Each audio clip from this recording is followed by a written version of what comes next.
കുറ്റാരോപിതരുടെ SSLC ഫലം പ്രഖ്യാപിക്കണമെന്ന ബാലാവകാശ കമ്മീഷന്റെ ഉത്തരവ് വേദനാജനകമെന്ന് കൊല്ലപ്പെട്ട ഷഹബാസിന്റെ പിതാവ് ഇക്ബാൽ.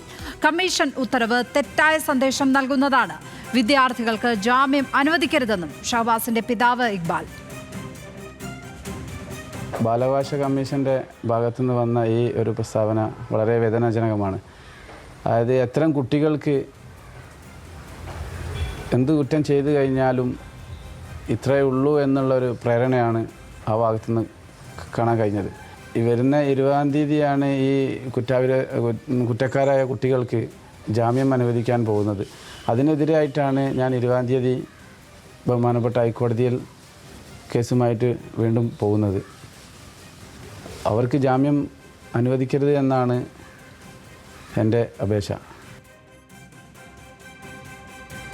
ബെൻസൺ ബാബു ചേരുന്നു വിവരങ്ങളുമായി. ബെൻസൺ, നേരത്തെ ഈ കുട്ടികളുടെ പരീക്ഷാ ഘട്ടത്തിൽ തന്നെ പരീക്ഷ എഴുതിപ്പിക്കാൻ അനുവദിക്കരുത് എന്ന് ഷഹബാസിന്റെ പിതാവ് ശക്തമായി ആവശ്യപ്പെട്ടതാണ്. ഇപ്പോൾ അവരുടെ ഫലം തടഞ്ഞു വച്ചിരിക്കുന്നു. അത് പ്രസിദ്ധീകരിക്കുന്നതിനെതിരെയാണ് ബാലാവകാശ കമ്മീഷൻ ഈ കത്തെഴുതിയിരിക്കുന്നത്. അത് പരിഗണിക്കപ്പെടുവാനുള്ള സാധ്യത എത്രമാത്രമാണ്?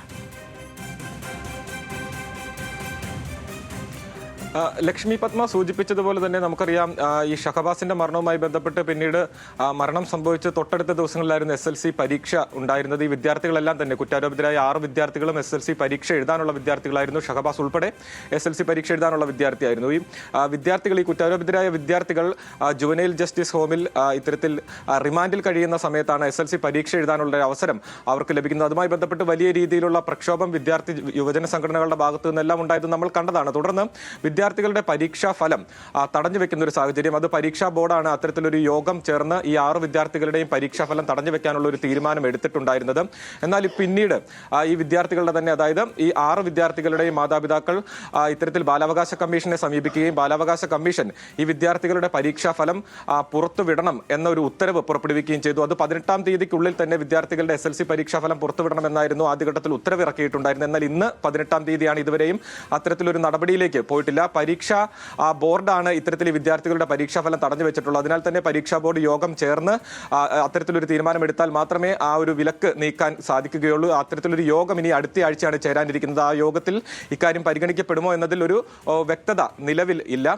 ഇതുമായി ബന്ധപ്പെട്ട് ഷഹബാസിന്റെ പിതാവ് പറയുന്നത്, ആദ്യഘട്ടത്തിൽ തന്നെ വിദ്യാർത്ഥികളെ പരീക്ഷ എഴുതിപ്പിക്കരുത് എന്ന നിലപാട് ഷഹബാസിന്റെ പിതാവ് ഇക്ബാൽ എടുത്തിട്ടുണ്ടായിരുന്നു. പിന്നീട് ഈ പരീക്ഷാഫലം വരുന്നതുമായി ബന്ധപ്പെട്ട് വിദ്യാർത്ഥികളുടെ പരീക്ഷാഫലം തടഞ്ഞു വെച്ചതിനെ കുടുംബം അംഗീകരിച്ചിട്ടുണ്ടായിരുന്നു, അതിനെ സ്വാഗതം ചെയ്തിട്ടുണ്ടായിരുന്നു. എന്നാൽ ബാലാവകാശ കമ്മീഷന്റെ ഇപ്പോൾ വന്നിട്ടുള്ള ഈ ഉത്തരവ് പരീക്ഷാഫലം പുറത്തേക്ക് വിടണം എന്ന ഈ ഒരു ഉത്തരവിനെ അവർ വേദനയോടെയാണ് കാണുന്നത്. അതിനെതിരെ ബാലാവകാശ കമ്മീഷനെ തന്നെ അവർ സമീപിച്ചിട്ടുണ്ട്, അവർക്ക് കത്തെഴുതിയിട്ടുണ്ട്. ഇത്തരത്തിൽ ഈ പരീക്ഷാഫലം പുറത്തേക്ക് വിടുന്നതെല്ലാം തന്നെ സമൂഹത്തിൽ തെറ്റായിട്ടുള്ളൊരു പ്രചാരണം, തെറ്റായിട്ടുള്ളൊരു സന്ദേശം നൽകും. അതായത് എത്ര വലിയ കുറ്റകൃത്യം ചെയ്താലും വിദ്യാർത്ഥികൾക്ക് അവർക്ക് ലഭിക്കേണ്ട പരിഗണന ലഭിക്കും എന്ന ഒരു തെറ്റായ സന്ദേശം നൽകും എന്നാണ് ഈ കുടുംബം ആരോപിക്കുന്നത്. അതിനെതിരെയാണ് കുടുംബാംഗങ്ങൾ ഇപ്പോഴും പൊരുതുന്നത്.